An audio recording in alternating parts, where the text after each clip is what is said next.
નમસ્કાર મિત્રો, મને હજી એક વિચાર આવે છે કે 4 દિવસ પહેલાં હું ભોરાતની ભૂમિ પર સુરાપુરા દાદાના દર્શન કરવા ગયો હતો.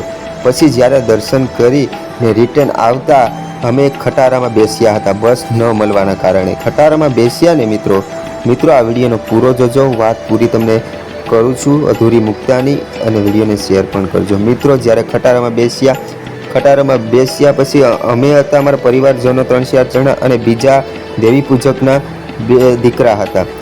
એક દીકરો વ્યસની નહોતો ને એક હતો દીકરો વ્યસની, એટલે એવો વ્યસની ને કે એની સીમા નથી. સવારના 4 વાગ્યાથી સાંજના 7 વાગ્યા સુધી એક આંડો દારૂ પીતો હતો મિત્રો. એક આંડો પ્લસ. તોય એ માણસે એમ કીધું કે હું અત્યારે એક ટીપું દારૂ નથી પીતો, અને એ દારૂ પીવાના કારણે શરીરમાં સરી, શાખા અને પથરીથી એવા શીરા મારેલા હતા ને કે આપણી આંખો બંધ કરવા ઉત્સુક થઈ જાય કે કેમ જોવું, એવી માણસની હાલત હતી. ફક્ત જે બન્યું ને એ માણસનું પરિવર્તન થયું એ જોયું કે હકીકતમાં સોશિયલ મીડિયામાં હું હજી ચર્ચા જ સાંભળતો હતો કે ભોરાતમાં આવો ચમત્કાર થયો, આ ઘટના બની.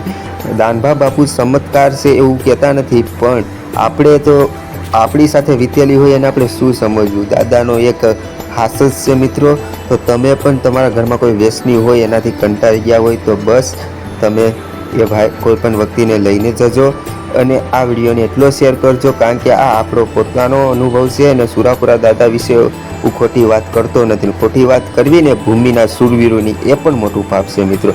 તો બસ ખાલી આ શેર કરશો ને વિડીયોને, તોય તમને એક પુણ્યનું પોઈન્ટ મળી જશે મિત્રો. બહુ જાજુ નહીં, પણ એટલું કરજો, કારણ કે ત્યાં રિઝલ્ટ 100% મળે છે. તો કમેન્ટમાં સુરાપુરા દાદા લખવાનું ના ભૂલજો.